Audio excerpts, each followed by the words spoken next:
Devils, compound's open. Compound is open.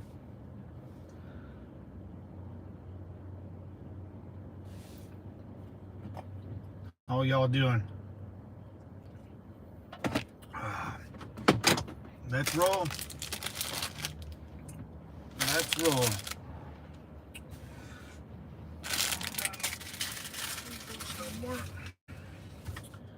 Got about an hour and a half drive, so it'll be a doozy.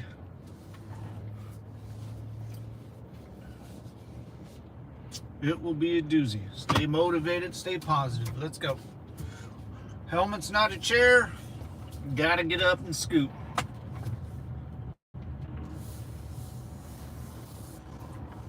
No left turn. All right. Phew.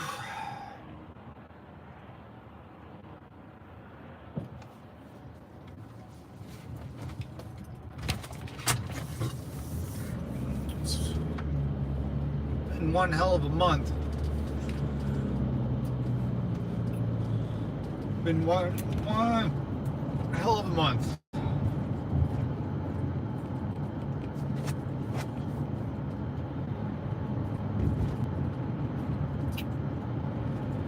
Be a lot of changes coming up in my life, but we'll see.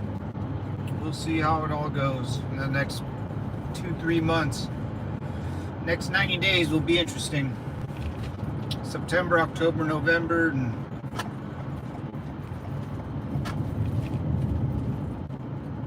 a lot of changes, big changes too.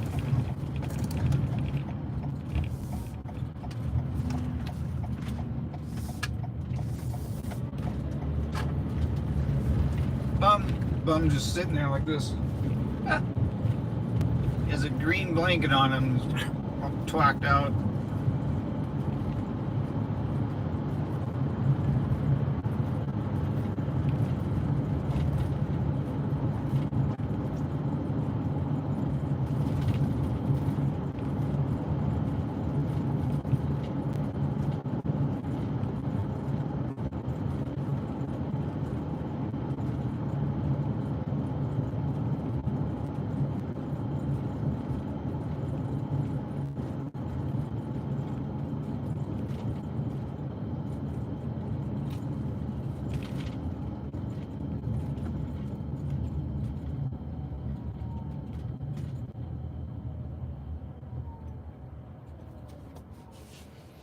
What's up, Howard? Morning, Matt. I left a comment just now on your yesterday afternoon ride. Oh, thanks, brother. I'll check it out.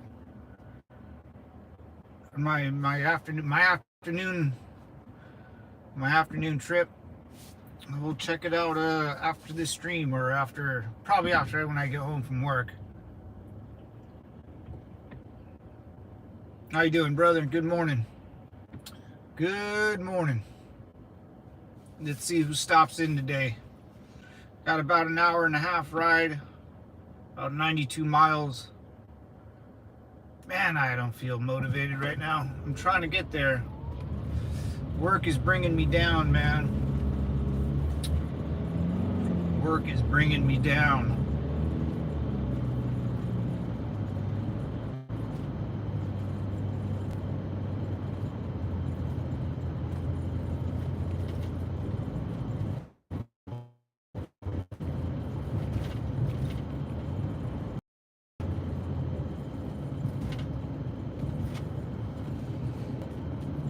I do feel like it's time for a change, though. I think if my work gives me an option to severance package, I think I'm gonna take it. I think I made that official. If things go right, I think I made that official. I think it's time to hang up the boots, man. Look for something else to do. I don't know what.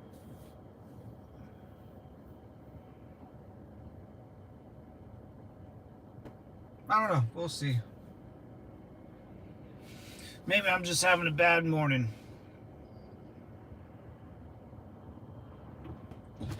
Seems I can never win with this job, man. No matter, there's always something. always something. Oh, that's Stater Brothers is out.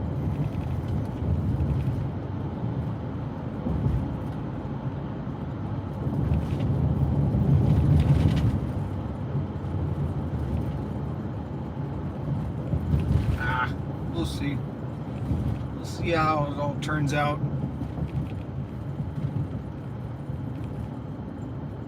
I'm kind of tired of playing the corporate game, you know?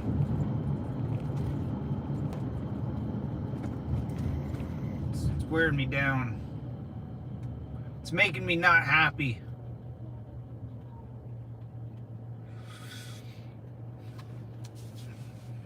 Now, I'm not excited to go to work as much anymore. Damn it. Damn feelings can get you in trouble.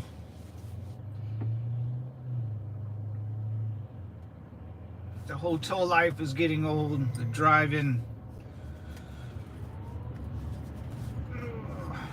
being away from my dog all the time, it's kind of breaking me down.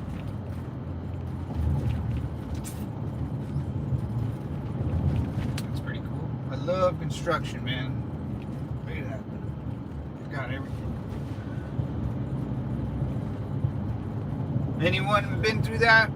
You know, had a job or a career path and just it kind of ran its course and you had to get out.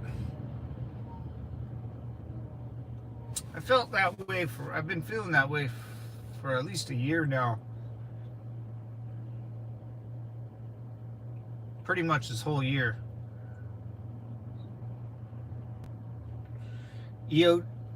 EOD for some big city, maybe? Maybe. I don't even know. I don't even know what I would do if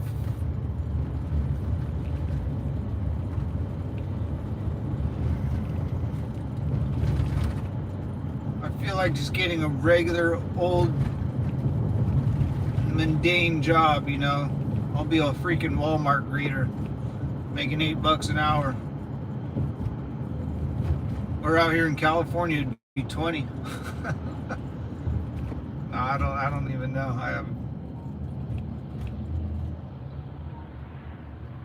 I just feel like kind of doing something different.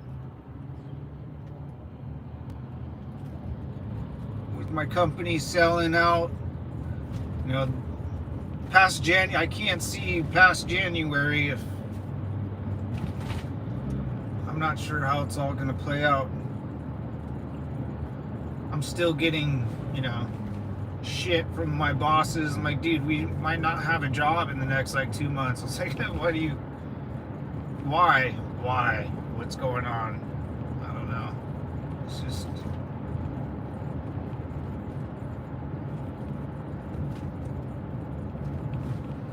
strange. Go out with the bang. I did, yeah. I mean, go out with the bang.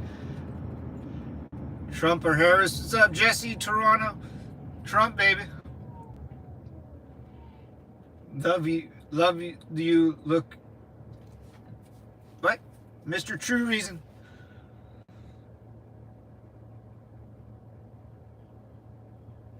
What is that? Queso? I look like a queso? I don't know what that is, brother. What's up, guys? Welcome to the channel.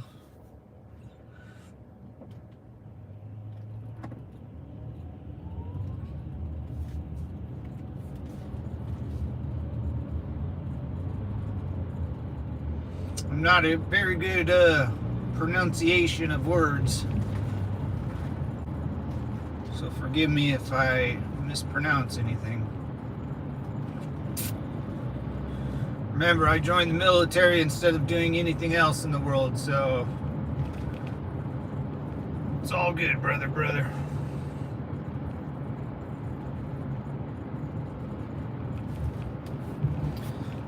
Yeah, I'm thinking about it, man. I mean, if my company gives me an option to leave, I'm I probably will take it.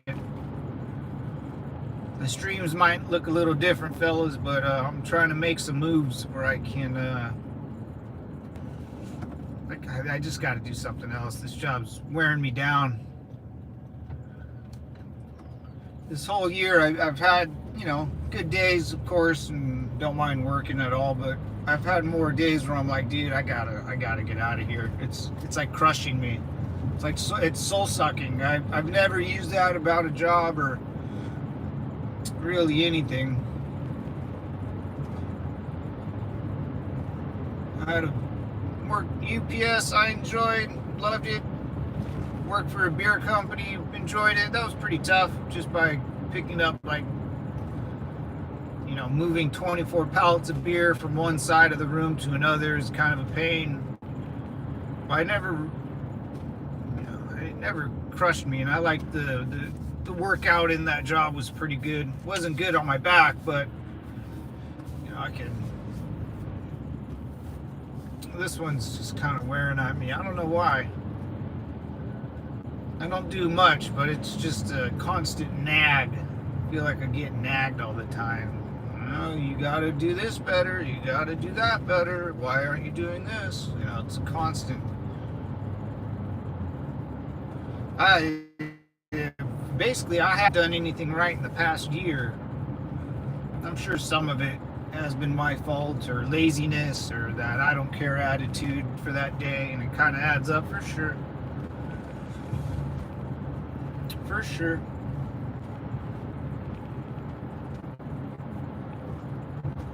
What's up, Howard? The cartels are hiring.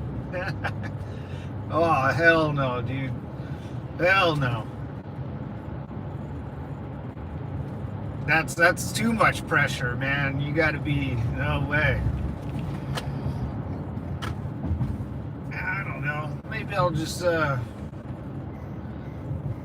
a couple other, just jobs I can do by closer to home. Nothing crazy, but just to squeeze me by until, I don't know. I've never have gone down this path before,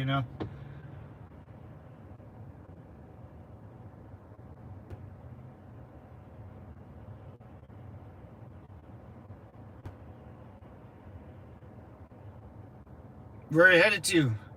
Headed to Miramar, San Diego. MCRD, hoorah. We're gonna go by the Marine Corps base out there. The Marine Corps Depot. We make Marines.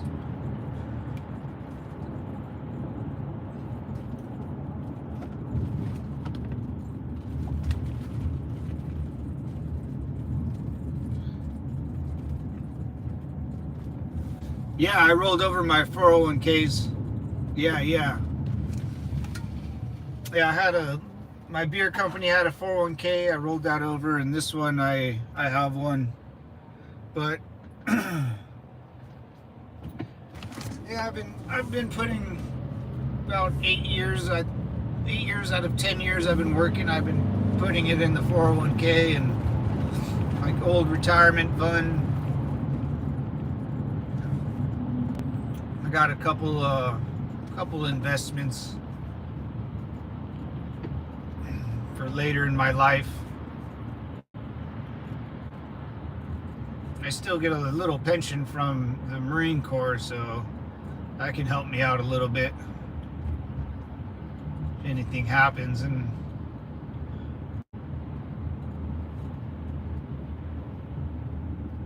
just this, yeah, man, I don't know. Just last, with the selling of my company, the higher ups.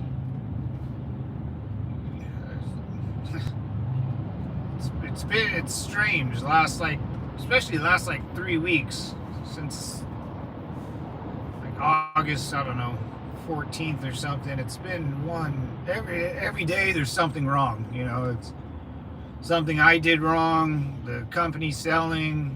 We had a work meeting and I did something wrong there too. And someone accused me of something. It's like, what?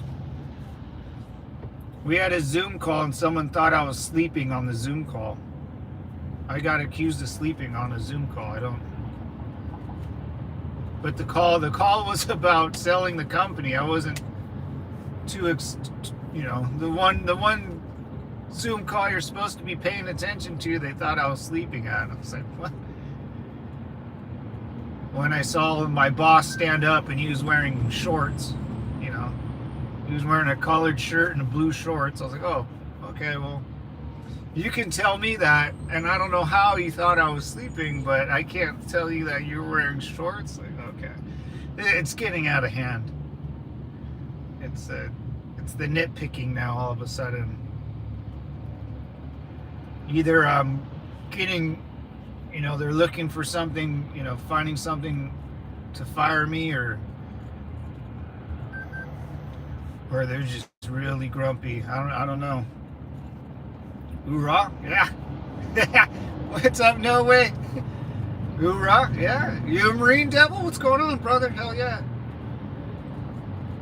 But man, it's that corporate life, man. It's finally getting to me. I'll turn 37 next month. I'll be at this company for 11 years. And it's finally crushing my soul. Finally is crushing my soul. And I don't want to leave on a bad note. I still put my 2 weeks in and use them as a referral. If, I want to get another job of some sort, a big corporate job somewhere, or the same job just at another company. So I'm patiently waiting. I'll wait my time, see how this merger goes. I think they kind of, when a company gets bought out, I think the other company has to give the employees an option whether to stay or go, because it's, I think they have to, right? Is that a thing? Like, hey, you guys have an option, you can stay, we want you, but I know it's not what you signed up for, so you can also go. I hope they do, because I'll be out. I think I'll be out.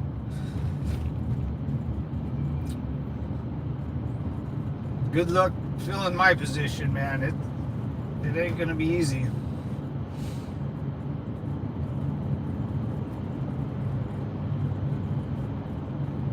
Hoorah. Nah, I went Army. I love that, dude. All right, hey man, Super 5, brother. Army, I know a couple good Army guys I grew up with. They ended up joining.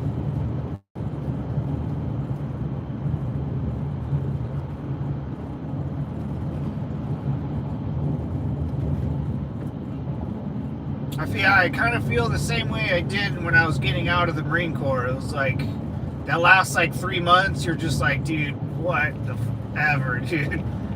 Like, send me to the field, send me anywhere. Like, my clock is done, I just have to wait it out. That's how I kind of feel.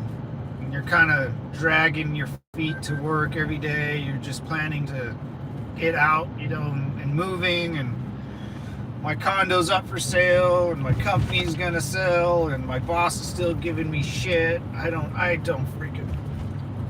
understand. Well, that's what. Even Monday, I got a pay increase for my boss's boss called me and gave me a pay increase for a housing allowance, because California is so much more expensive. He was like, yeah, well, it's like an extra $1,000 a year, so what, like $50 a paycheck or something. I was like, oh, cool, man, I'll take it. I wish you gave it to me 5 years ago, but I'll take it. So it's been strange, man. I can't do it no more. It's soul crushing. I don't know what I'll do for streaming, fellas, but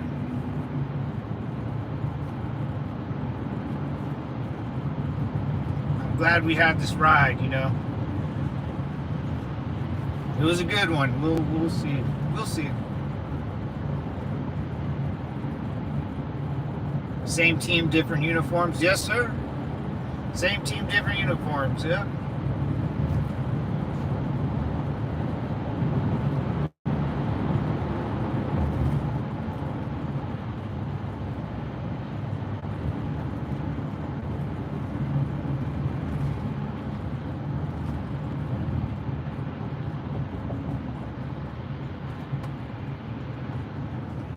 Yeah, my chief warrant officer even let me go home like a month early.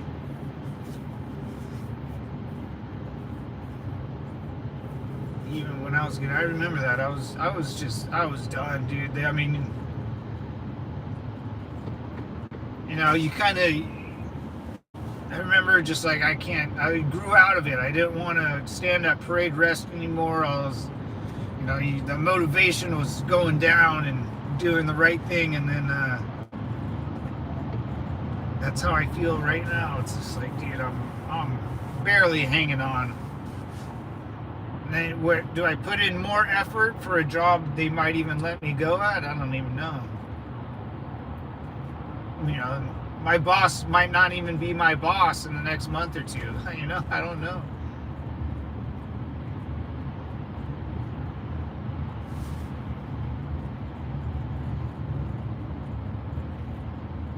Oh yeah, is he disabled? What's up, Grambo? Respect, Howard. Same team. Yep. Oh, you're a chief. Oh yeah, that's right, Howard. You're a CWO. Yeah. The CWOs are the best, man. CWOs are the best. They're very down to earth, man. They don't get that high and mighty off that rank, but they I think they get more respect from the enlisted guys than a lieutenant or captain or pretty much anybody else. I never related with any officer besides a chief warrant officer. I am disabled, Grambo. Thanks, buddy. Thanks for reminding me. But yeah, I am disabled.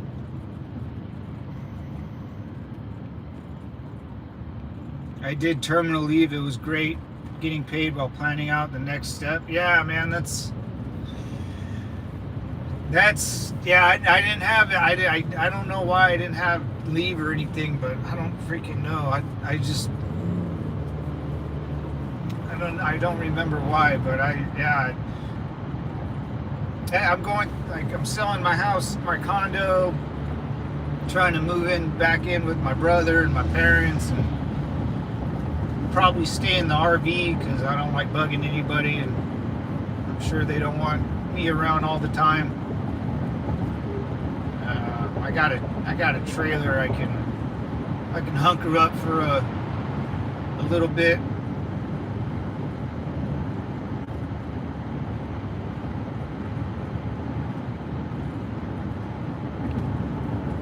Yeah, I got a family trailer on our property. We use it to for that. I went to South Dakota. I drove it on a truck and towed it, So that's pretty sweet. It's not big or nothing. It's like a camper trailer. But it has like a little sink and stuff. I might stay in there. Just hang out with my folks, for a year or two because they're getting older, and my brother's busy with his family, so I want to kind of be more a part of them, and being away like this and not being happy, it's kind of crushing my soul.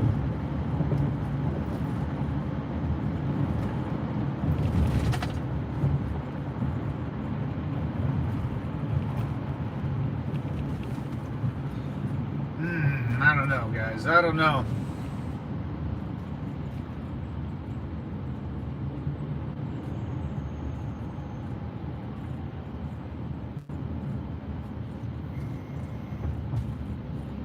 I might do some streams from the RV, huh? Give you guys some updates if anything goes south.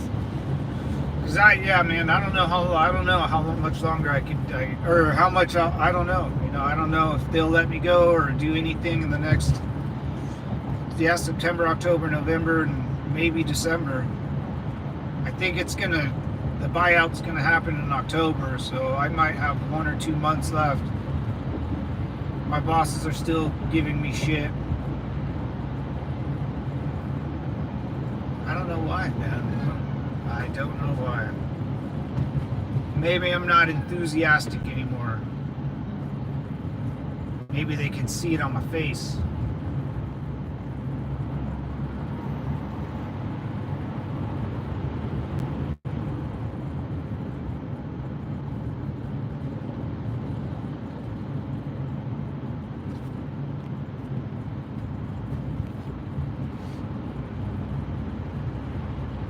Yeah, warrant officers are great, man. They're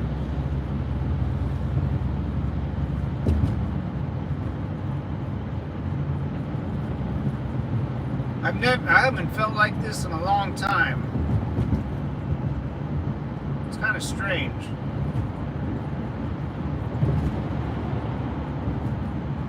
I didn't have any leave when I got out. I think I used it all.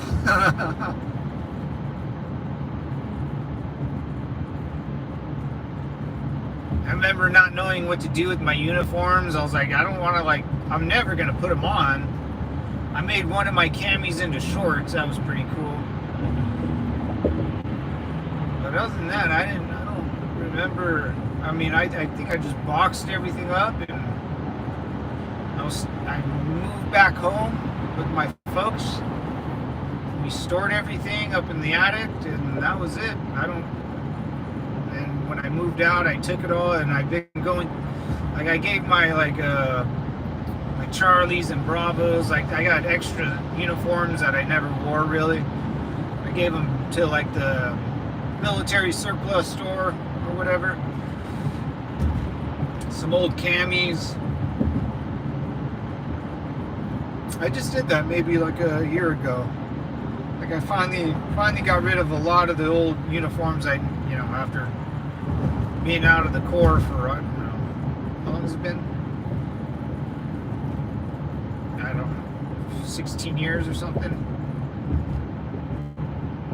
It was kind of, even when I did that, I just did that maybe a couple months ago, or a year, maybe 8 months ago, 6 months ago. I packed up some of my old uniforms and walked them down to the old military surplus and turned them in. And that was kind of a relief. I felt good doing that. Kind of sad, but it felt pretty good. I still have like my main dress blues, my main Charlies, and I think my Alphas. I'm pretty sure I still have my Alphas. I haven't seen them in a long time. But I think I got a couple of my covers still.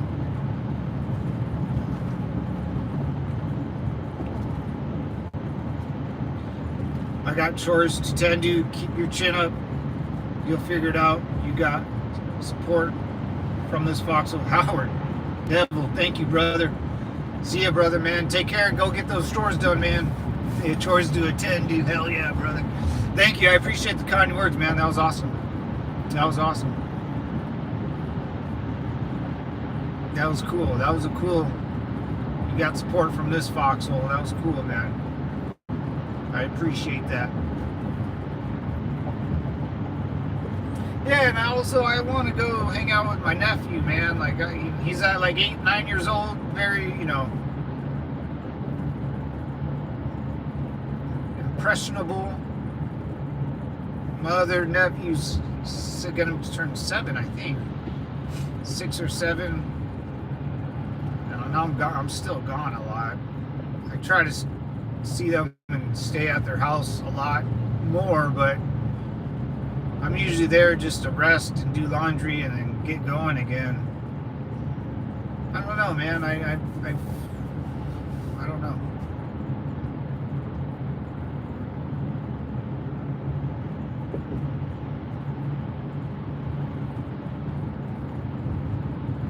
I liked and subscribed. Thank you, No Way. In No Way. Appreciate it, brother. Thank you for liking and subscribing. Yeah, man, I just drive around. I work and go places, obviously, for a job. I stream morning and off work. I live out here in California and try to give everyone a halfway decent view of the roads I travel. Southern California, LA County, and everything below, all the way to the border. If you want to go see Trump's wall, brother, I just went there not that long ago. It's on one of my videos. I think it's labeled. But yeah, I was Marine Corps from 06 to 2014, basically. But I did active duty and reserves.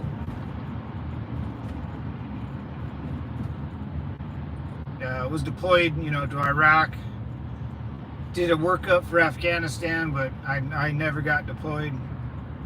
It got canked, so from Lance Corporal Underground, I guess it did. I don't really know, but I didn't really care because I didn't have a good feeling about Afghanistan if I went. No way, man. I did not have a good feeling about that. But yeah, man, just worked for a police department for a little bit as a custody officer, and got laid off from that job. That was strange. And then I did instruct a police academy for a while, which was pretty cool.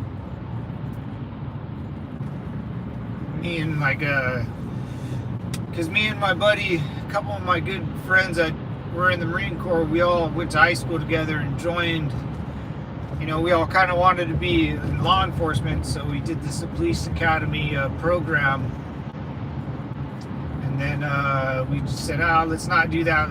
So we all kind of ended up joining the Marine Corps. Then after the Marine Corps, like when we had spare time on the weekends, we would come down, and the same instructors were there, Detective Blanco and Captain Mora. They hired us just to help them instruct and teach, the young boots, what's up. And it was cool, man. It was like another day of drill and standing in formation and uniform inspection and the drill instructor mentality type of academy. And every weekend that we were there, that's when the fun stuff began, because I would bring there would be like 5 or 6 Marines, combat veterans from Iraq and Afghanistan at this police academy, and we would light these people up, dude. We would light these people up, and every once in a while, like these, like a National Guardsman or Army dude, or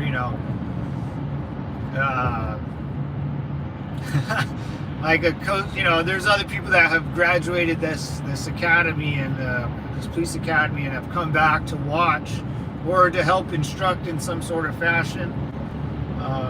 And every year we would have a uniform, a big, family would come down. It's that final drill, military inspection. Be a show for just show your family what you've been learning and stuff and all this other good stuff. And so me and my boys, we would put on the good old Charlies, or the blue pants with the blood stripe, short sleeve chucks. We would stack our ribbons, dude. We would look fantastic. And then we would, like, I remember this, or a Navy guy or a National Guard guy. We didn't get any Army dudes. I don't know why. California, I don't think produces a lot of Army guys. But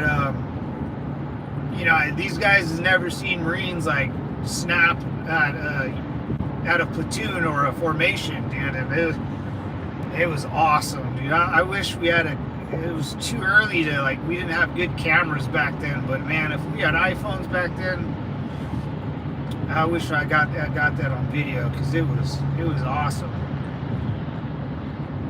And all the parents would stand there and watch, dude. One day, it was pretty sweet.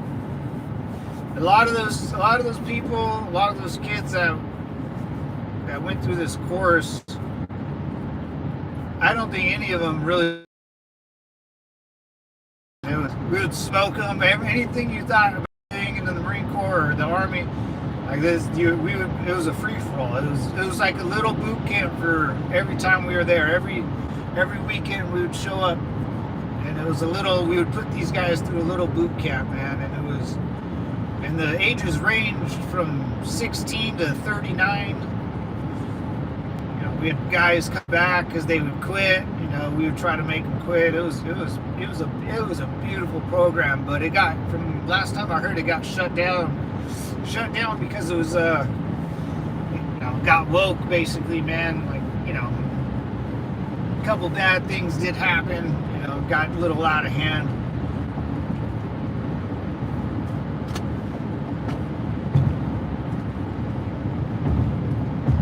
I think more of those people ended up joining the Marine Corps than actually being a cop. I was in Iraq 04, 05. Oh shoot, man, I just missed you. I was in 06, 07. So you're like,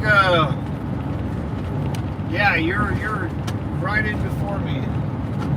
Yeah, you guys did some work out there, brother. I saw the devastation. No,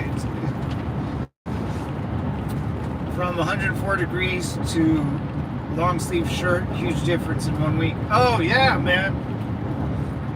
Yeah, now it's 68. It's kind of chilly. I'm wearing pants. Usually I kind of sometimes wear shorts. I was not able to get a job as a custody officer. Really, it was too nice. I was in retail for a year. Oh, see, I was not. Oh, yeah. See, that's what happened to me, man. Yeah, you kind of have to have a really cocky attitude to do that program, or to have that type of career path. Yeah, that's why I could never go back to that type of job or lifestyle. I'm too nice now. It's not being nice. It's that I just don't care about, if someone does something wrong, I'm like, whatever, dude, fix it. Like, I can't. Yeah, man, like I can't act that way anymore, because I feel like I lost it. Lost that way of thinking. I can still do it, but it just takes too much energy out of me. Way too much. Yeah, California, I'm telling you, California has some wild weather, man. It'll be 104 for a couple days, then it gets cold. Next week it'll sprinkle a little bit, But it's never too much, it's never too little. Like Arizona, Phoenix, it's hot, 104 all year, like all freaking summer. And then winter, it gets radically changed to, it gets really cold.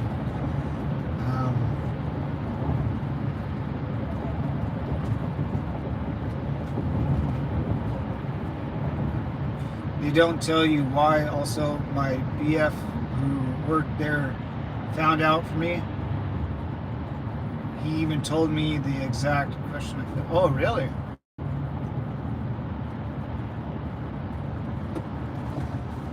Yeah, I don't like. After I got laid off from working as a custody officer when I was on reserve duty in the Marine Corps, and they hired me. It was funny. My interview, Lieutenant Cranfield out of I won't say the police department, but it wasn't a, out here in California we have PDs and then sheriffs, and they're a little different. There's the county police and then there's the city police. But he sat down and he asked me, like, why do you think you're good at this job? And my only answer was like, I said it more respectful, of course, but I was like, dude, this is all I know. Like, I don't know anything else. I was an MP in the Marine Corps. I'm still an MP. I'm just on reserves, but I've never really had a job besides this one. This is all the training I've ever done. I said something to that effect. It was shorter. I just basically said, this is all I know. This is all I've ever done. This is arrest people, transfer people in and out of prison to jail. And yeah, he hired me right there. It was the greatest interview I ever had. It was the best answer I can ever give. I was like, this is all I know, man. This is all I know. That lieutenant retired, then got arrested for like sexually assaulting someone in a hospital. So, you know, that didn't make me look good. But yeah, and how I got laid off, it was because the market crashed or something. The city's budget shrank, and I was like, dude, oh god. So they just got rid of like all the unnecessary body fat of the police department, and I was pretty much the first to go, and I was the rookie. And then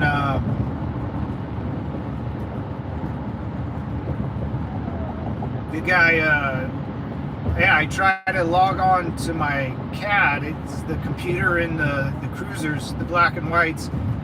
So I'm in my black and white, trying to log into it. No, it didn't go through. I tried again, didn't go through. So I walk in the station. I was like, hey, Sergeant, you know, what's up, man? Like, I can't log in. It might be me, but I don't think the caps locks are on or anything. And he goes, oh man, that means they laid you off, brother. That was it. I was like, what? That's how I found out. I couldn't log into my computer. I was like, yeah, I should have just took the black and white for a freaking joyride. But I was like, what? Okay. Like, that's it, man? He goes, yeah, that's it. Sorry, dude.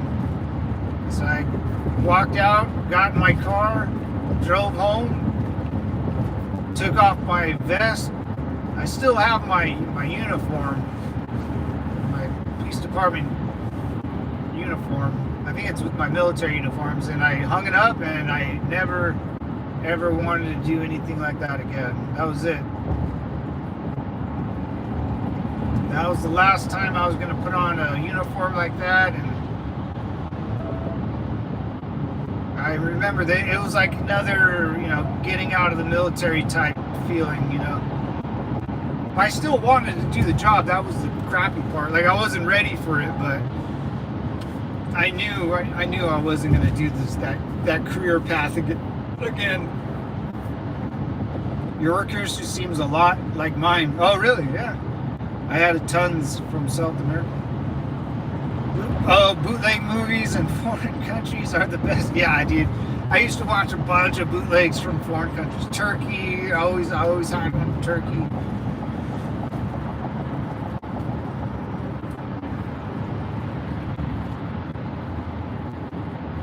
I knew they were right. I don't think I could do what they wanted me to do, like a bit messed up. Yeah, you gotta have I came back with crazy bootleg. Oh, from, yeah.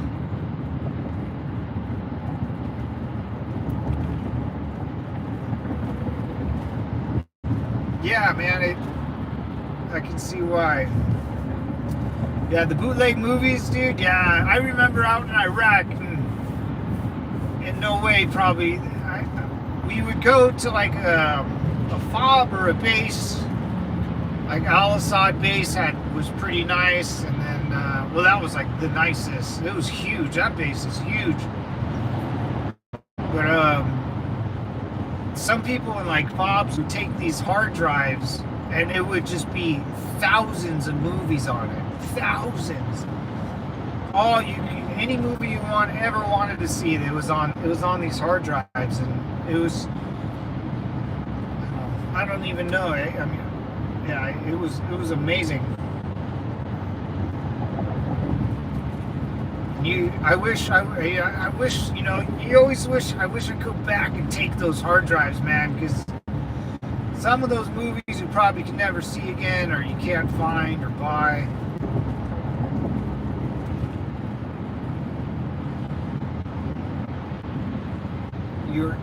You ever catch a movie at Camp Anaconda? No.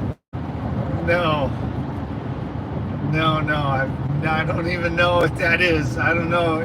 That seems like a joke. No, I don't know. No. Did you both have Iraqi food? Yeah.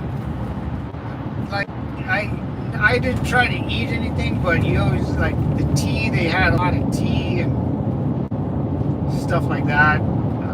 I didn't. I don't remember eating any Iraqi food, man.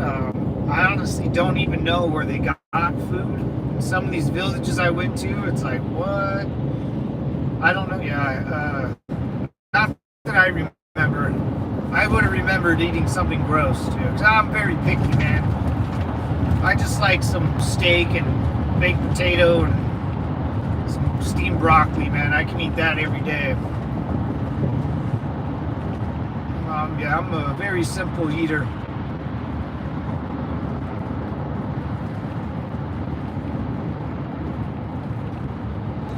Working hard for weird, strange sadness. Yeah, that's how I feel right now. I feel like I put a lot of work into this job, but man, after the last like 2 weeks, it like the rug got pulled from me, and I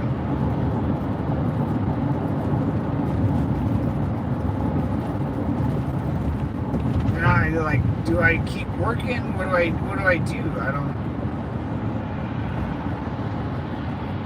Like I said, we had a work Zoom meeting, and that same meeting I got afterwards, my boss was like, "Hey, were you on that meeting?" I was like, "Yeah, man, I had my camera on, and of course I was on the meeting." Like, what do you mean? Why was I not on the meeting? You can't see my picture? And he goes, "Oh, I must have not seen it." He's like, "Were you sleeping?" I was like, "What? What do you mean? Was I sleeping? Sleeping during the meeting?" I was like, come on, man. Like, that could have broken the camel's back. Why would I would just turn the camera off and go to sleep, and why would I leave the camera on? Who do you think I am, man? Like, what the hell's going on? These guys know me for 11 years, and they thought I was looking at the camera. How was I? They accused me of sleeping while looking at a camera.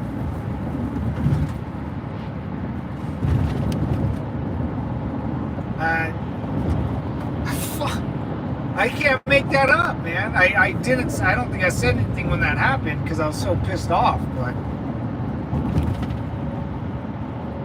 we were all getting fired. How he's on next time be more like lively, so you're not just, I was like, dude, I didn't say this, I just said okay, but our company's being sold. Do you want me to be fucking happy on a Zoom call? I was like, what are you talking about?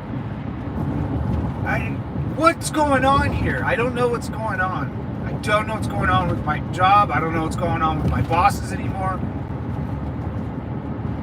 I have freaking no idea, man. I feel like they're trying to find a way to get rid of me, dude. Like, the last 3 weeks, it's been, hey, Matt, you're not doing this right. You're not doing this right. We're going to work together, make sure you're doing that right. I was like, what?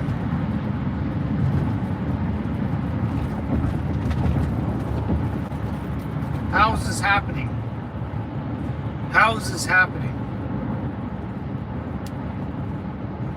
It's like, why do we even care, man? All this is gonna change in 2 months. Let's get the job done, and I don't know. I don't know. I can't even. That's a wild lesson. What's up, Seek? I think that's Seek. Can anyone rewind that back? What? Okay. What is that in the sky? Oh. Was there bro, is that a UFO in the sky? Really? It had to have been over here, right? You saw something? It was the only camp in Iraq we had an actual movie theater. Oh, I guarded convoys, so I saw a lot of mobs. Oh.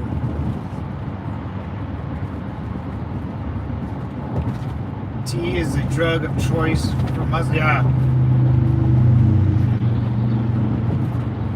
Why are you sleeping? Should have clipped that. Really? How was it? I never tried Iraqi fruit Roman. I did. I whiskey over there once. Damn, you found some whiskey, dude? I had whiskey delivered to me, or not me, but a buddy, which was pretty cool. We didn't find anything really of the Iraqi people were pretty cool to us. They like, we would go out on missions, and we got tagged a couple times, but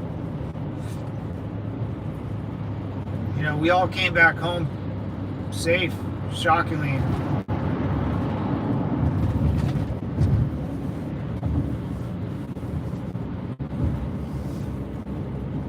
I don't know, maybe we didn't look good for the crazies to try to come after us. They tried a little bit, but not. I don't know. It was weird. It's weird out there, man, because you just never know when it will happen. Like I said, we never fought anyone, like anyone in uniform. I always say we fought ghosts. You know, we never knew where they were until they attacked us. Then we try to figure it out, but it ain't shooting fish in a barrel. It's a total different war. It'll be interesting, like 50 years from now, how they write this war. You know, how they write it in the history books, or you know, it's totally different from the Ukraine and Russia war. Or, I guess it's more like Israel and Gaza. It's like that, but not as like. Yeah, I mean, it's basically just like that. We're not as crazy as Israel. Israel lit that place up, dude. Israel lit Gaza up, but there's nothing left of those buildings, man. I saw a video, dude. The whole inner city was just gone. They lit that place up, dude. Good for them too. Good for Israel. Someone wants to play a stupid game, dude. You light them up. But they're hurting people. That's all you hear on the news is, don't send people into a freaking concert and go on level your cities. Nothing is like Gaza. We don't do genocide. Yeah, man. I saw a video of I mean, I've never seen anything like that. That was, I mean, every building was just leveled to the ground. Everything was gone.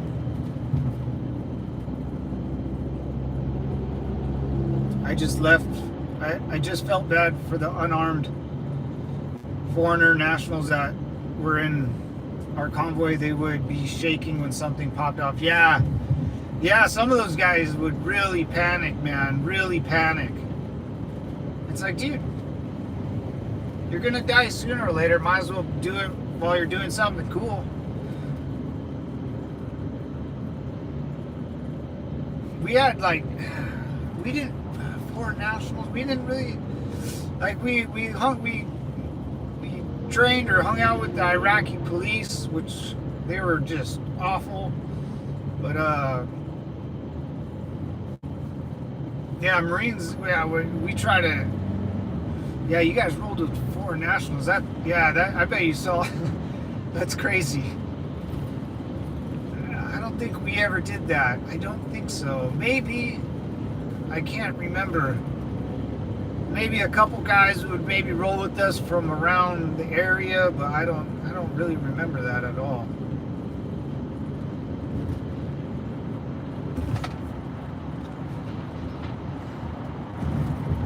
Yeah, we did, like, my job in Iraq was like IRP, so anything that happened in whatever area of operation, we would be like the police on site.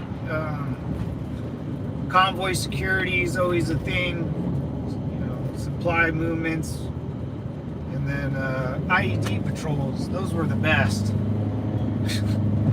Hey guys, here's our mission for today. We're gonna go to checkpoint A, rally at checkpoint B, go to turnaround C, and then this whole time we're just gonna try to either run over the damn bomb, step on the bomb, find the bomb, and then mark the bomb.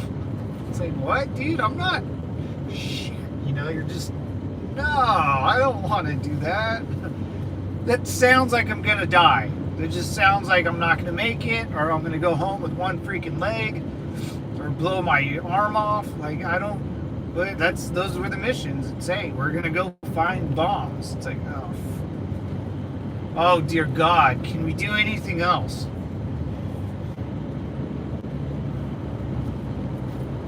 Yeah, nothing. I don't know. Gaza. That would be a case study, man, for like military procedures, because they went in guns blazing, dude. And like everyone in Gaza is pretty much trapped, because I know there's probably lovely mom and dads there, and brothers and sisters and sons and daughters that are like, dude, this sucks. Egypt won't let anyone in because you just can't. You can't have those people in your country. I don't know where they're going, or they're just moving them out of the danger zone, blowing the place up, and then saying like, "Hey, now you're at the new place you're at is the new danger zone, so move them." I don't know how that's even. I try not to keep up with the civilian part of war, because it's just gonna be a crapshoot, dude. I just try to keep up with the military, perspective or outcome.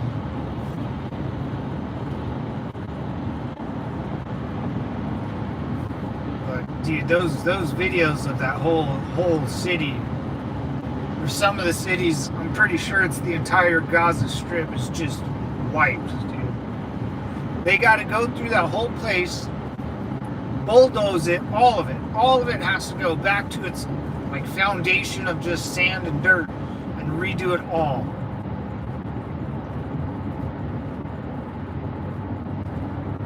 I guarantee, like in 50 years, there's going to be a Hilton hotel in Gaza. There's going to be a Hilton and a golf course. It's going to be Israel's like a property, so people can vacation there. Not for Israel, people that live in Israel, but Americans. I guarantee it, much. There'll be a little Hawaii out there, because I think the seas out there is pretty nice, isn't it? I think it's full of sharks, but from my understanding, I think the water's still clean, or no one's ruined it yet. I think it's really nice, actually, the water. I'm not sure.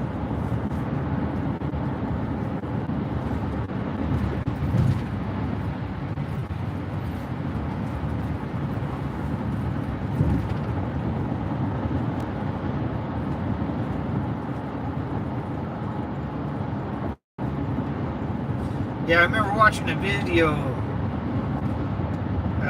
Israel lighting up Gaza at night when the invasion first happened.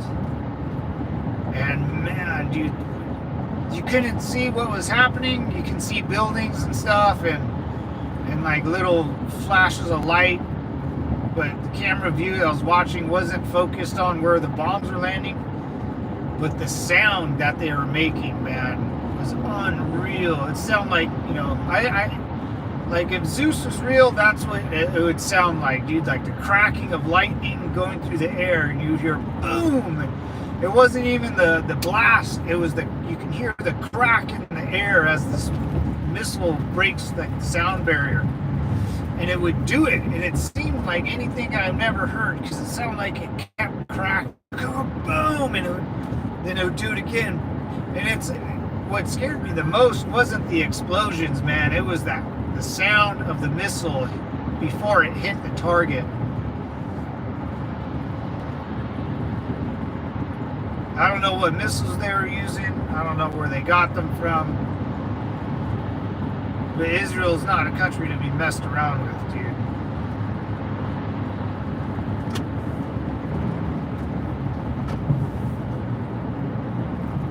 Boom! You just hear a big old boom. Gnarly stuff.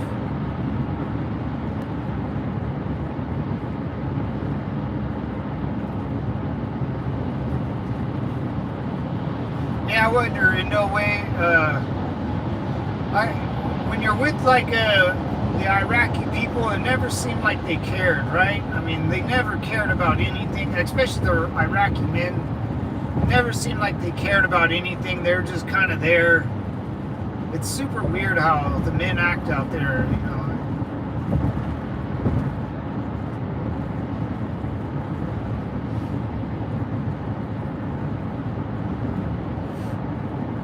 I love this moment.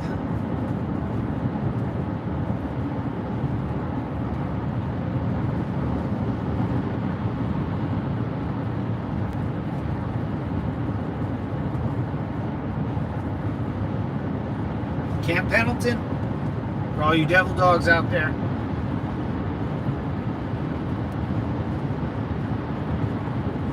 Good old Camp Pendleton. This is it. This is it.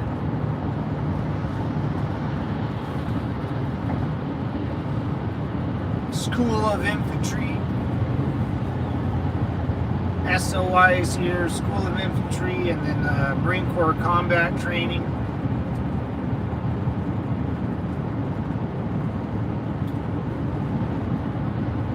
Cool mount towns that they're building.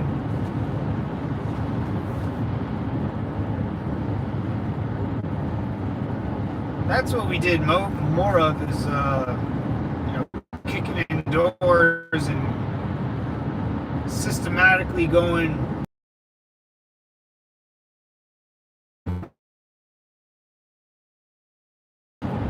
I bet now they're training for trench warfare all over again, like in Russia or Ukraine. Because we did some, and yeah, we did some like trench warfare, some like invasions of D-Day type scenarios. We kind of hit all the ways we've gone battlefields. We kind of mimic it in training. They just tried to sell us stuff. Yeah, whenever our convoy stopped, even if we stopped in the middle of nowhere, they would spring out of the sands and sands with trinkets. Yeah, dude. Yeah. So yeah, I'd have the same issue, man. We would be in the middle of nowhere, dude. It took us like a half gallon of, or half tank of gas to get out to these places. We brought our own fuel, our own food, our own water source. So we had to stay out. We're staying out there for like 3-4 days, driving around. It took, 25 Marines to bring, we brought a Walmart gas station with us, and we would be shooting and doing whatever, and then in no way said these guys would come out of the sand dunes like in Star Wars or something, man. Like those little guys in Star Wars, like the original Star Wars. These guys would come out, and for me, they didn't try to sell me nothing. They would wait for us to leave, or not wait. They would approach us, like 20 people, men, women, and children, and we were hundreds of miles from the nearest whatever. There's nothing out there, and these people would pop out of nowhere, nomads, walk towards us slowly, and we'd be providing 360 security for everybody else that's inside of our little compound or little fob. And they would wait for us to pack up and leave, because they would always take our brass. They would always grab the brass from us. Because we would go out and shoot at nothing, and shoot at abandoned cars in the middle of the desert. And they would come out and take our brass. It's the damnedest thing, man. And they would run. Once they figured out we were leaving, they would book it. Boom! They would all be a race to get to the piles of brass that we had. You just throw it off your Humvee. The 50 cal, the chain links for the 50. They would, we would stack up after shooting our Humvee. It would stack up, and you just, and it sounds like it's raining. You're throwing change at a stripper, it sounds like that. Ding, ding, ding, ding. And these guys would run full sprint, dude, through the sand. they would jump on this pile of brass, man. It was like, it's the scariest thing I've ever seen, really.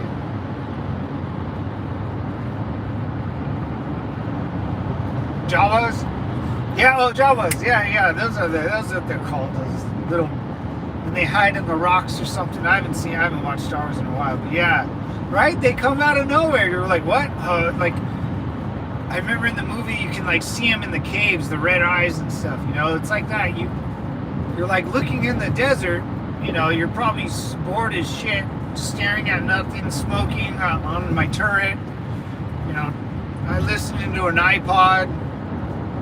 There's nothing to do. You're just kind of you know, you can see for miles, and then all of a sudden you kind of see like, you're like, what is that? Like, what is that? I don't know. But then it gets closer and it's people. You're like, oh, where'd they come from?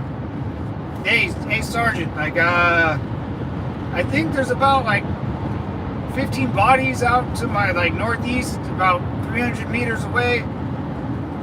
I think it's people. I don't know who it is, or civilians, Iraqi civilians. Like, are you sure? I'm like, it looks like it. I don't know who else would be out there. We'll just keep an eye on them. Roger that, Sergeant. They're still getting closer, Sergeant. They're like 150 meters out.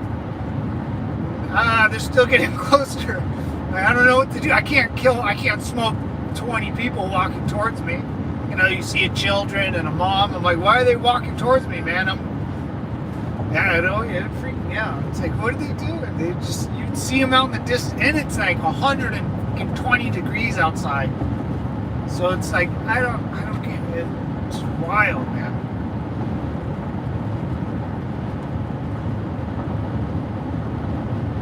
Dude, I remember right when we started our Humvee and we were about to take off, they would run at the Humvee as fast as they could, and as I was doing it, you know, we would throw MREs or something, but it was the brass. I would push the brass off my Humvee, and these guys would run straight at. They didn't. I mean, at one point, because the Humvees can't really turn, they're a very, very wide turn, and you know, they're up armored. They took a long time to get going, you know, and they would catch us for sure. They would be on top of us by the time we took off, man. They wanted that the brass and the food and the water we left for them. I don't know where they're like nomads, man. They camp out in the desert, and once they hear gunshots, they'll walk towards it, and they probably think it's a bunch of Americans. Wild stuff, man. I'll never forget that. I'll never forget. You know, Camp Pendleton. This is kind of.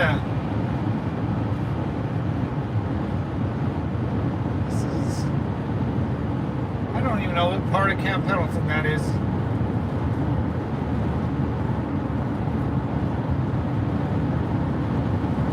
Freaking no idea.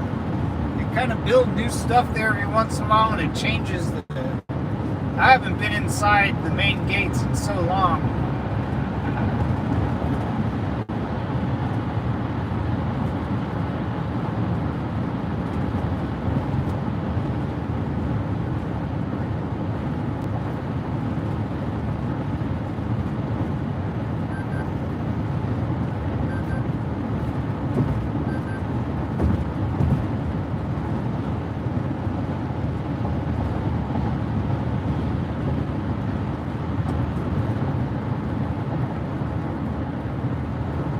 I wonder how much it's changed. Probably not much at all. The barracks are still the barracks. I know they were building like nice medical facilities for the Navy medical facility, which was pretty nice. I've been into it once a long time ago.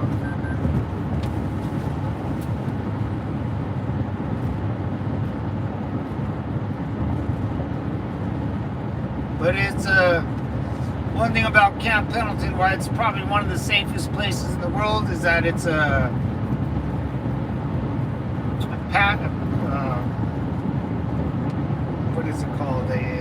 sanctuary for bison and oxes. Oh yeah, that's boot camp right there in Pendleton. Those buildings, you can barely see them, but second phase, you go right there for boot camp. Every once in a while, you can see devil dog recruits.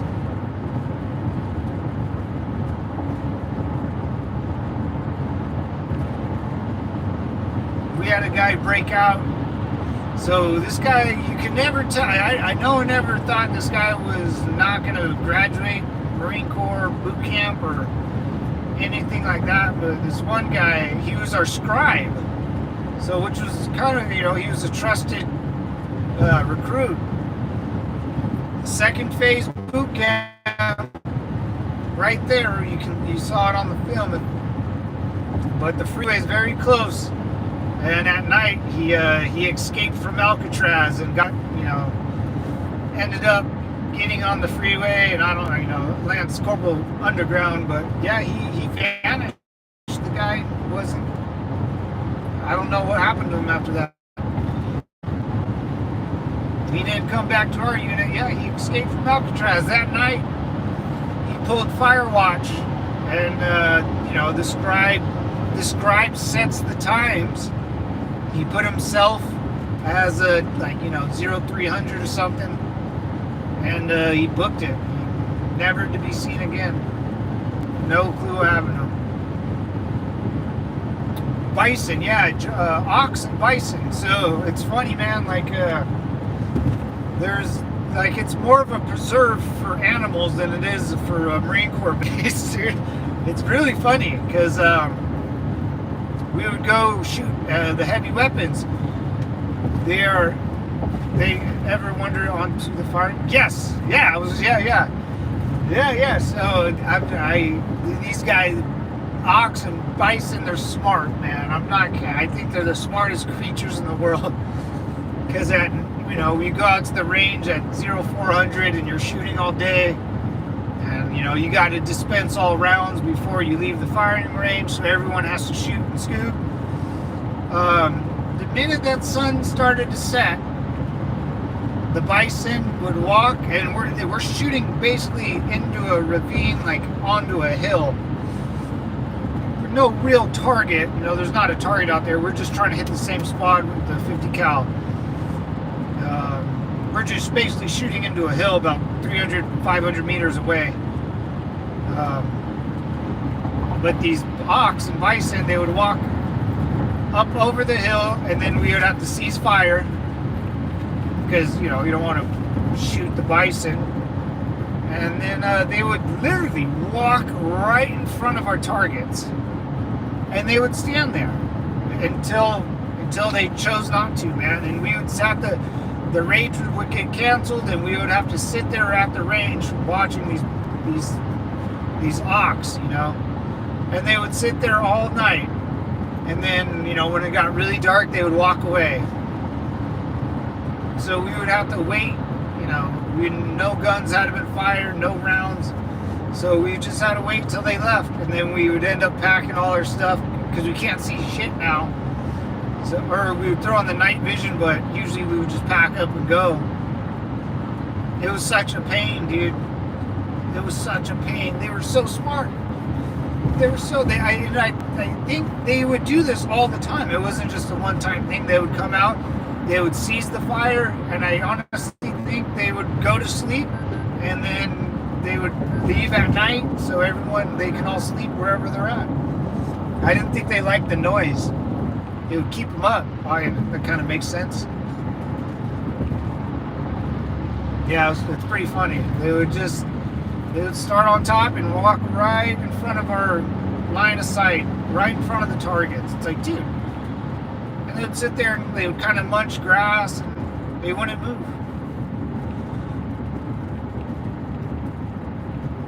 Pieces coming off. We destroyed a coyote during Crucible. They said ceasefire, and it was too late. Coyotes are a dime a dozen. Should have been a wolf. Yeah, no, we couldn't. I mean, bison and ox, they're on the endangered species list, dude. It was a big no-no, man. Like the whole camp like shut down when these guys showed up. It's super weird. Yeah, but no one knows about that. I always try to tell people it's more of a preserve, you know.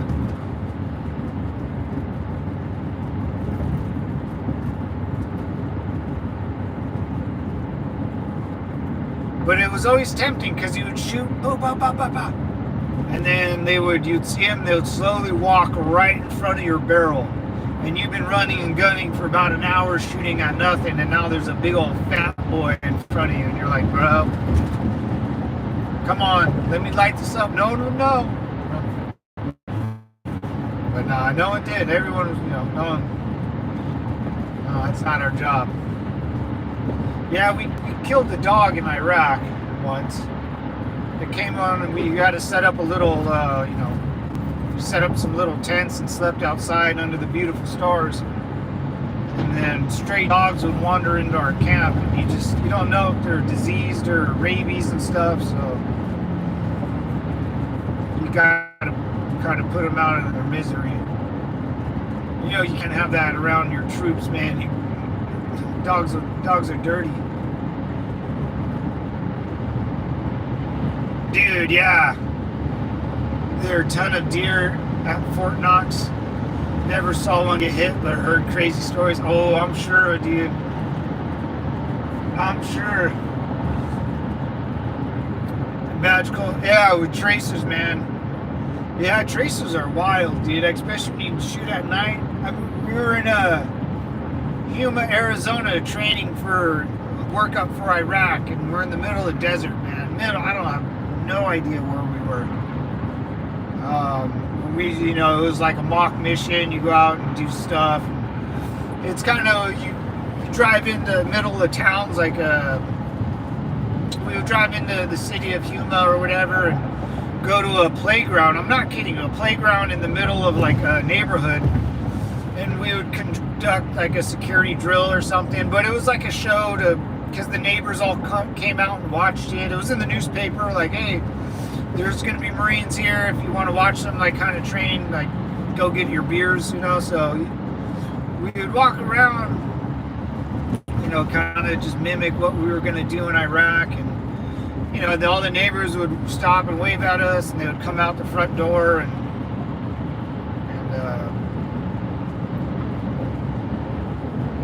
and all this stuff, whatever. But we packed up and we left, and on our way to another, we parked at we were gonna go by a house and light it up with live rounds, and we had to call in the helo or an Apache or something. I wasn't calling shit in. It was my chief warrant officer,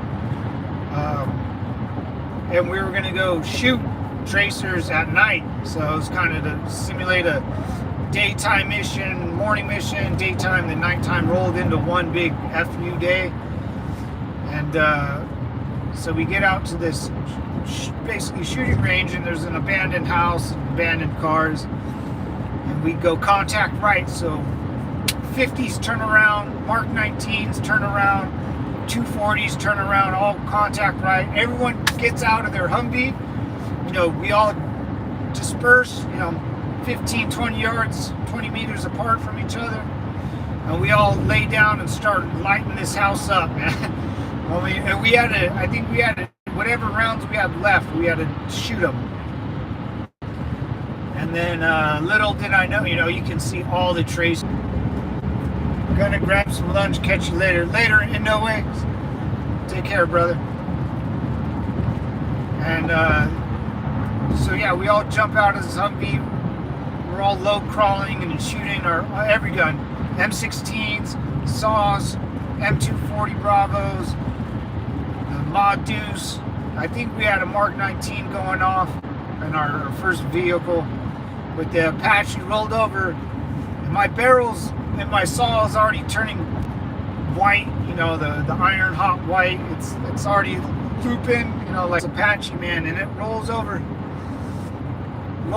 all of us and lights this house up, this abandoned house, man. And the tracers on that thing looked like Star Wars, man. And the sound of that weapon being fired, I couldn't believe it. It was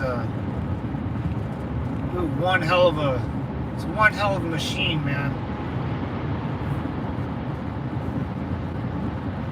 Tracer rounds is like the only thing they were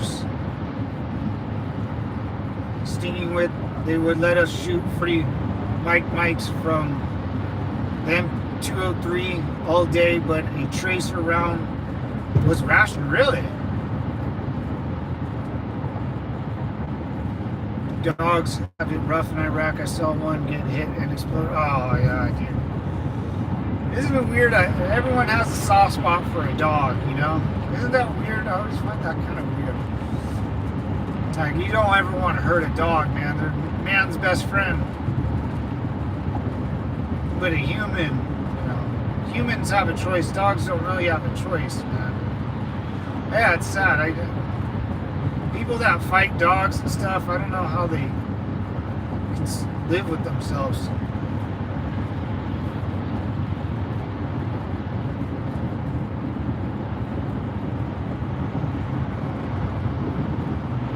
Dogs have been our oldest pet, yeah.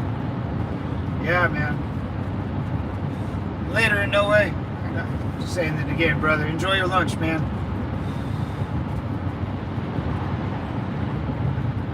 Yeah, it's sad when you gotta put a dog down, man. My dog's 9. She only got Jack Russells don't live that long, maybe 13. But she's strong, man. There's no sign of her ever like slowing down or. I thought by 9 she would be a little less like energetic. Nope. Nope. Nope.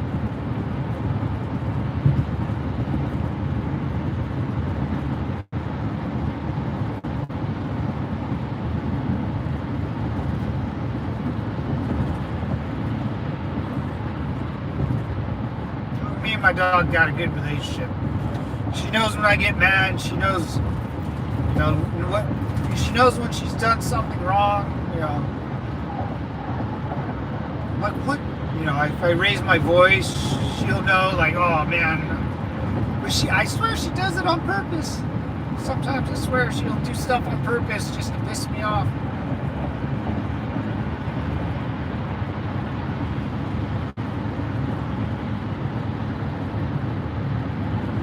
Jacks are tough. Yeah, Jack Russell's go.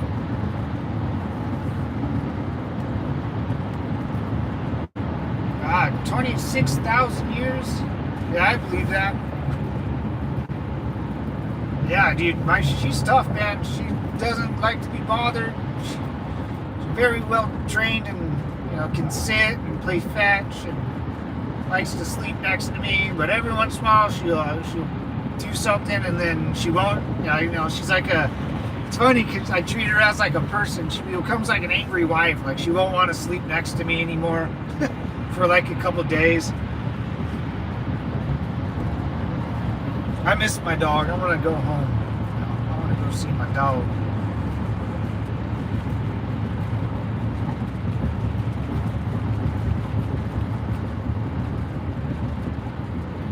Oh, super smart. Yeah, it was hard. It was hard training her because I got her I don't know how old I got her. I just bought her out of a garage, but I think she was the mutt of the group because there's things that she does. I'm like, what are you doing? But yeah, I trained her pretty good, man. I lived with her pretty much by myself for 3 or 4 years, so she never really heard another voice but mine. And I taught her how to play fetch. I taught her how to sit. Taught her how to shake a hand. But when she tries to shake her hand, she thinks you have food. So it's not a true, like, hey, you know, shake my hand. She'll lift it up, but she thinks you're gonna give her a treat. So if she doesn't think you have a treat, she won't lift her hand up. So you almost have to like fake it, and then she'll do it.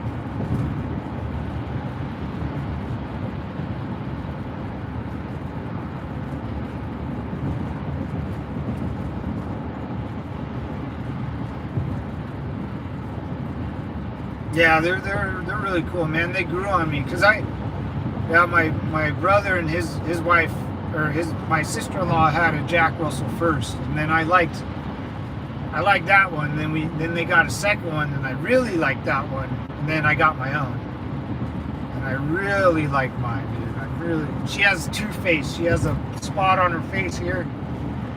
I should have called her Harvey Dent, Mrs. Dent, two-face.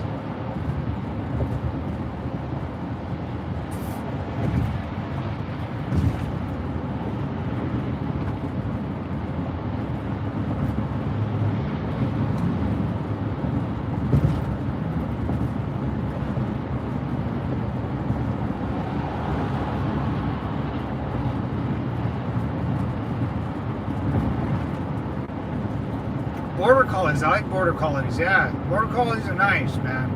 Those are nice, well-trained, well-disciplined dogs. Yeah, border collies are very nice. My step calls him Two-Face. Yeah, man, you got it. Right when if they have a patch like that, you almost gotta call him Two-Face, man. It's a classic name. He sucks at being a dog.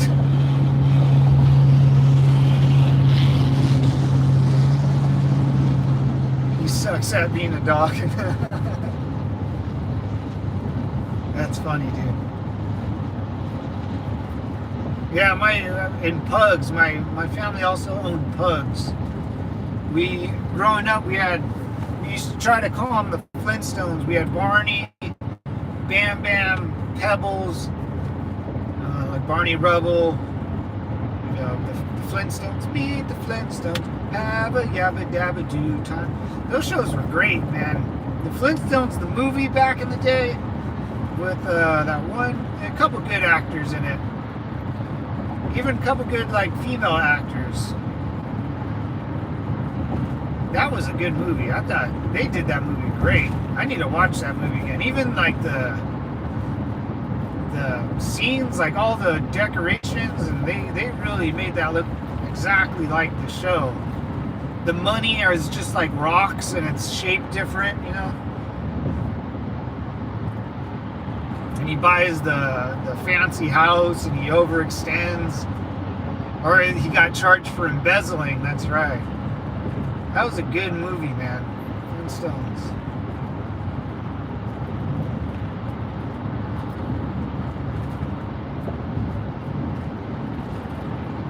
Yeah, man. What's the secret, brother?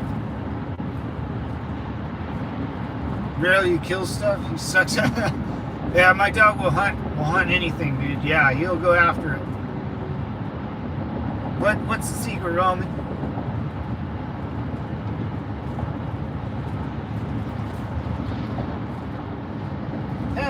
Dabba-dabba-do time. Dabba-do time. Have a gay old time. Secret makes friends. Not friends, but best friends. My buddy always used to say that. Secrets don't make friends, they make best friends. Yeah, what's up, man? Send it my way, brother.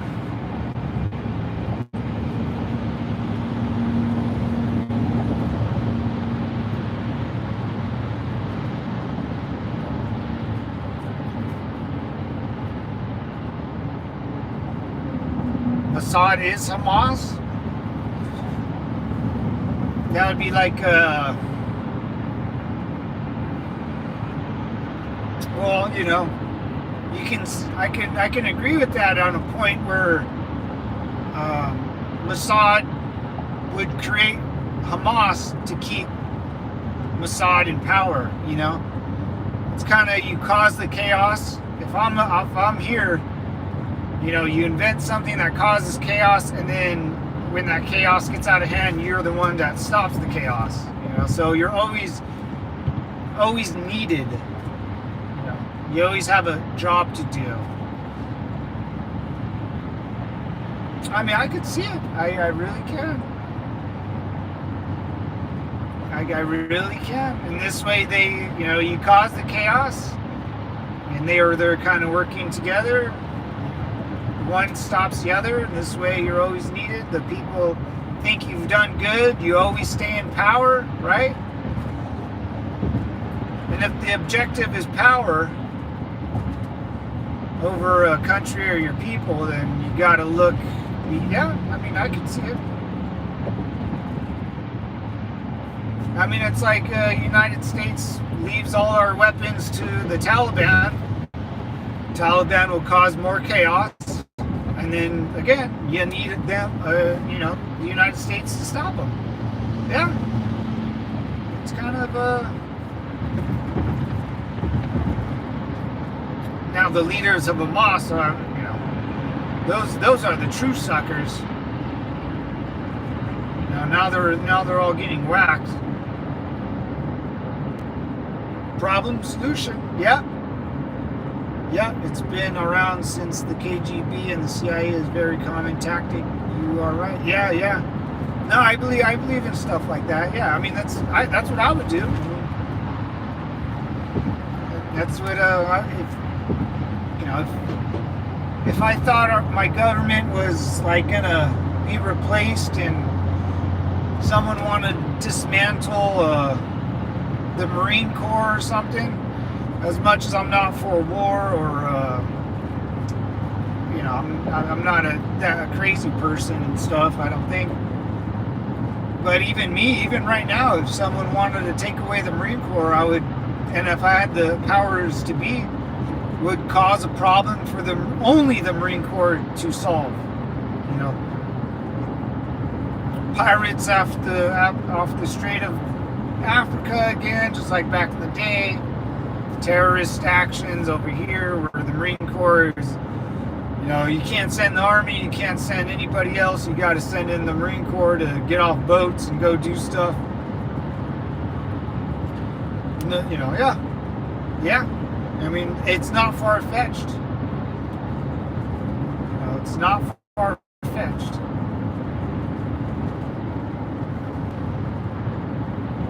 Yeah, just the suckers are the leadership of Hamas, because they you know, or whoever's the guys that, you know, think they're leaders, like the one dude that just got taken out in Afghanistan.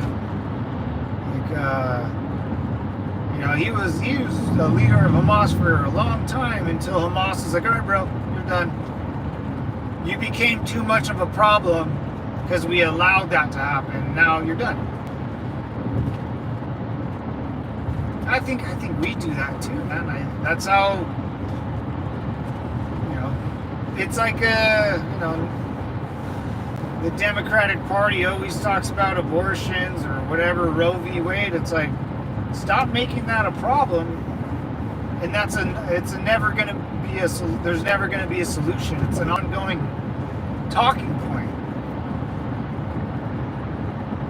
Yeah, man. That's why any intel person would do. Yeah. Yeah, I agree with that. I definitely agree with that.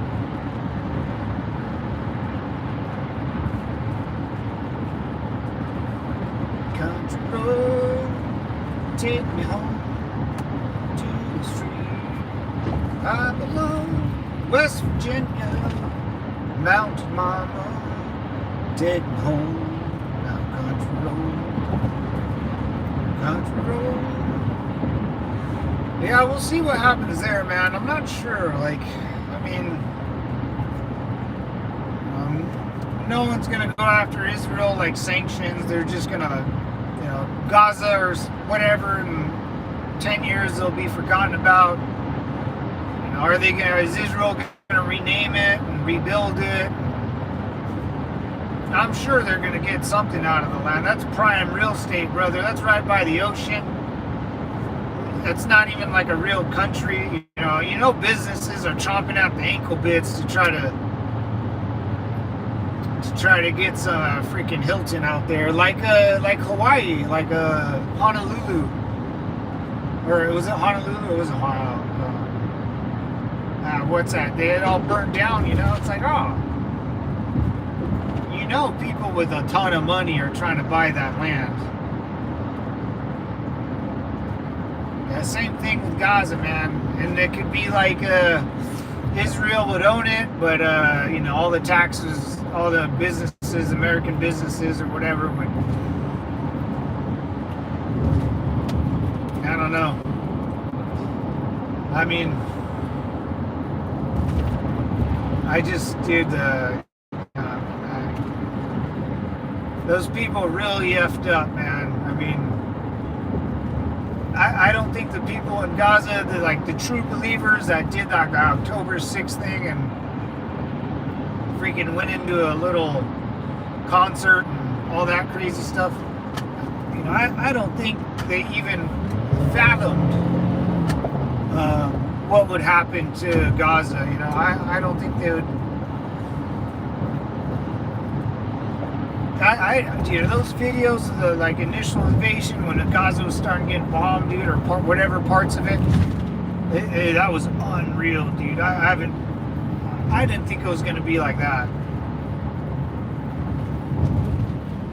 I didn't think it was going to be like that at all. But if they had tunnels and all that stuff, and coming out of hospitals and houses, I'm sure they had a bunch of crazy stuff. That would be the only outcome is, we can't, they're like an anthill. They come out of places where we can't find. We just have to level everything, The people just move that way, and they move that way. Okay, we're going to bomb that way. Okay, move that. I just feel bad for, the moms, dude, the young bucks. They don't, no woman or man or young child should hear that, dude, or witness that. I think that will change you forever. It's like the same thing I said about 9/11. You can see videos of those ladies jumping to their death. No one deserves that, man. No human being ever should deserve to witness or be a part of a military, military ass kicking like that, or a 9/11. I mean that one video I never gets out of my. She stands on the edge of the building of the Twin Towers, and she must have been this has to be a dream, I'm sure, right? This has to be a dream. I'm just gonna, in those dreams you fall and you fall to your death and you wake up. I mean, this is such a real dream. I'm just gonna end it and I'll wake up in my bed. Nope. And you can hear them hit the ground too. Oh, the Palestinian at any time could live in a mansion. All of us would take them in. They're dying for their land. Yeah. We know Palestine is the last country that's not controlled. Yeah, you're right. You're right on the control part. There's no. Yeah, another country was bound to go in there and take it over eventually. They just needed a reason,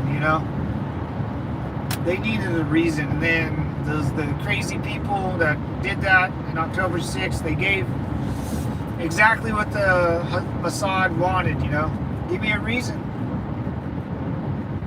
And militaries have to be used, and if Israel has all this equipment with tanks and all their rockets and all their crazy stuff that everything has to be used. Everything has an expiration date, so it's a matter of time. It's just a matter of time.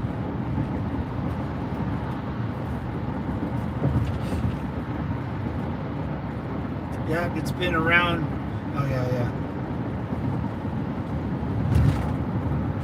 But the good thing is, man, with the job I work for and everything I do now, I do see, I do meet a lot of people from Iraq, from Syria, Afghanistan. They all move out here and get jobs and work, man. A lot of them own their own businesses.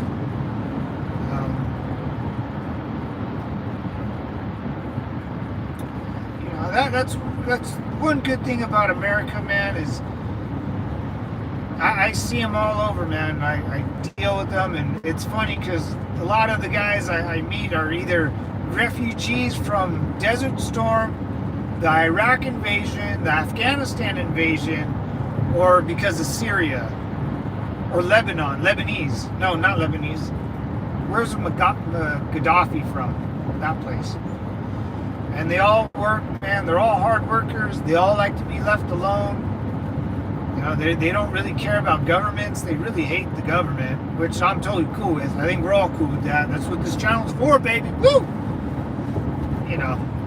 And once you talk to them and you realize how they think, and they're like, oh, bro, like, I'm sorry. You know, I apologize to some of them. Like, dude, I'm so sorry. Like, and they're always cool with it. Like, dude, you know, it's super weird because I remember talking to people in Iraq. You know, then I meet people in Iraq here, and one guy has the Saddam dollars on his, you know, on his front door and of his office, or on the back door. So when you walk into his office, you're like, what? And he has like every Saddam dollar, and I'm like, dude, I got a couple of those. He goes, how? Let me tell you a story about your country, you know. And I tell you, the one guy, dude, I'm like, dude, I'm so sorry. Like I'm not apologizing for what America did, but you understand. Like and honestly, with these guys, you know, the guys I work with and I've been around, you know, it might have been tough, and I don't know if they lost family to the war or even if they had someone fight against us. I worked with the guy that served in Saddam's army. Yeah, I remember that. He served it like in the 70s, and then he got out and moved to America. But it's funny that a lot of, you know, they understand American politics than most Americans because they've been bamboozled by governments, you know. Libya, you're right, Howard. I worked with a guy from Afghanistan. You know, he's like 65 now. He was in Afghanistan and helped out the Mujahideen. I was like, really? I was like, hey. And I was like, so you're not a fan of Russia, brother? He goes, no, I'm not a fan of Russia. I was like, oh, hell yeah. You know, my man, you know. Yeah, Iraq, really, really nice guys, man. I mean, they're all about business. They're all about making money. I was like, good. They're real strict, you know. It's pretty interesting to. I'm like, oh, you're more American than most people I know. But I don't think, in California, I think this is why California I'm just predicting in 20 years, it might change red because all the immigrants that are here, it's like I always compare it to Cuba, or Florida and Cuba.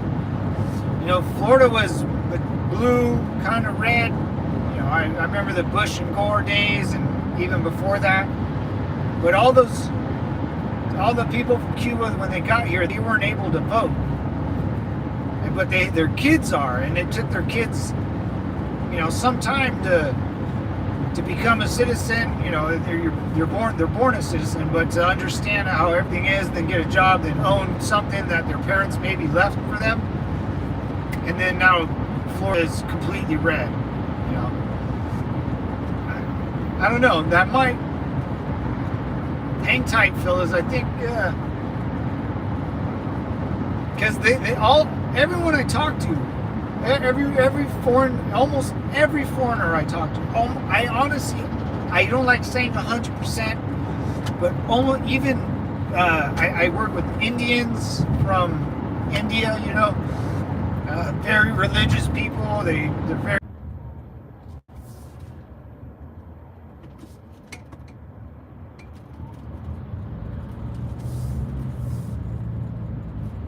In Islam, the men are taught to work hard. Yeah.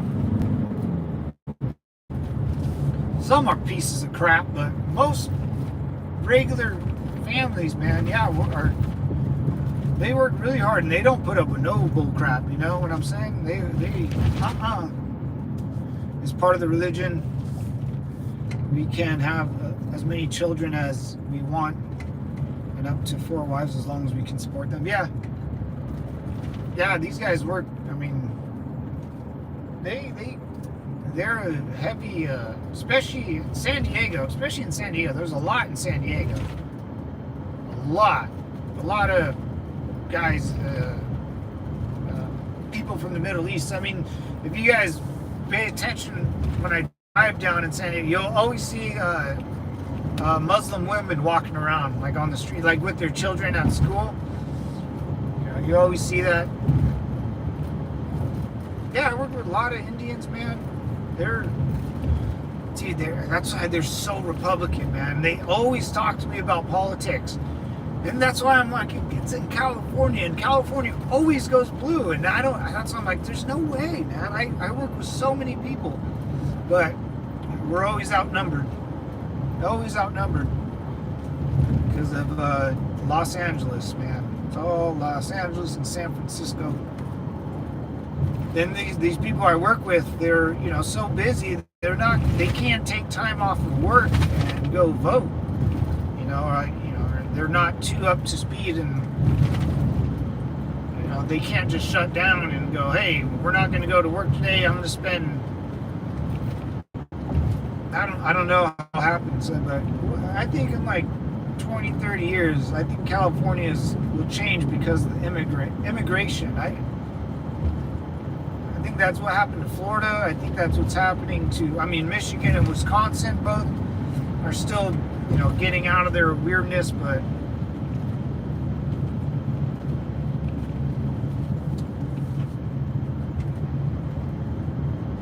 if you start effing with people's money, we're in deep doo-doo, or they're in, the Democrats are, and they've been messing with people's money and raising taxes and all that crap.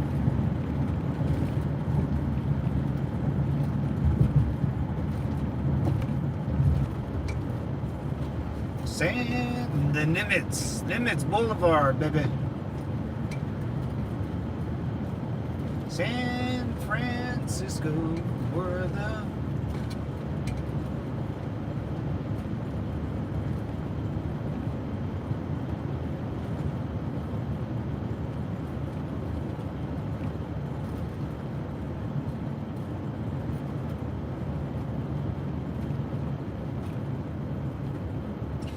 Yeah, it's a sad couple of months for me, man. Not to keep throwing a pity party, but it's hard to think, man. I can't think about much else besides what the hell is happening to my job.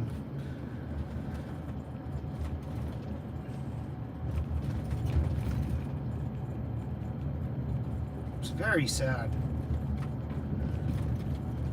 Very unmotivating. I'm not very motivated to that's the problem, man. Like, I'm not motivated for this job or career anymore. I try, but it's very hard when all this crap happens to you during a month work week, or 2 month. Amy's what? This is a little beach town.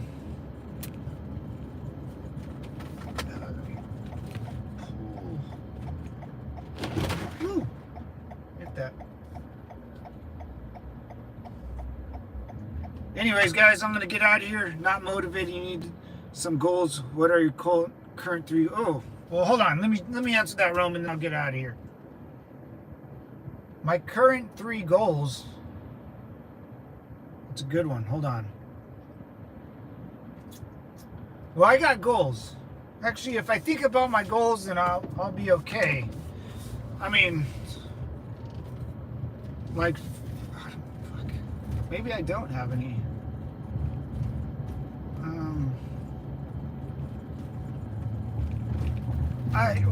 Like my main goal, all I can think about for the past year is I just want to hang out with my mom and dad and my family. Like before, if I keep this job and or I'm gonna miss out on the last like 5 good years, man, of their life, and I don't want to live like that. I don't want to have that regret.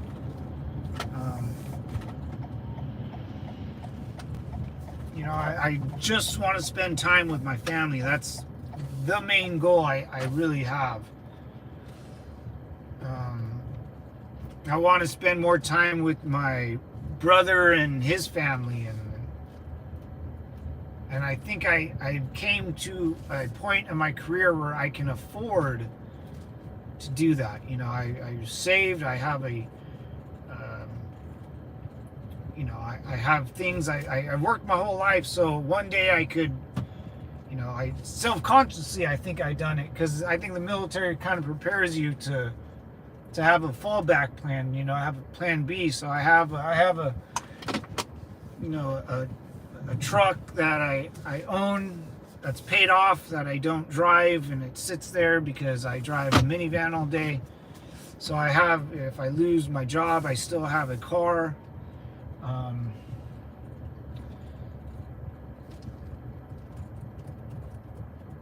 You know, I have money saved up. I have my disability from my back, so I have a good base to fall back on. You know, I am selling my house. I'm kind of already in that process, I guess. I mean, I really am, but yeah, I still want a job because money's really nice to have. I just need to figure out. I don't know, man. I guess I really don't have any goals. I'm kind of goaled out, man, to be quite honest. I mean, I don't want any more trophies or certificates, or I don't want to, you know, that's it, I guess, right? I don't know. Does that sound? Have a better day, Matt. Hey, Howard, you too, brother.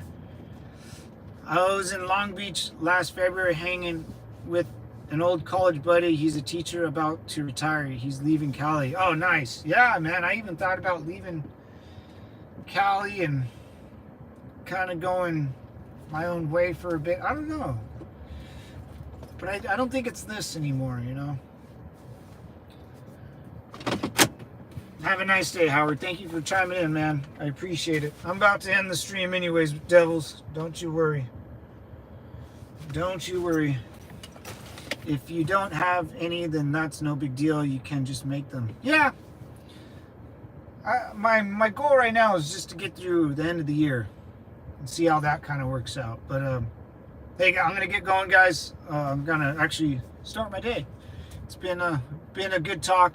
Howard, Roman, I appreciate you guys. I'll be on later. It'll be a good drive home. Anyways, guys, simplify.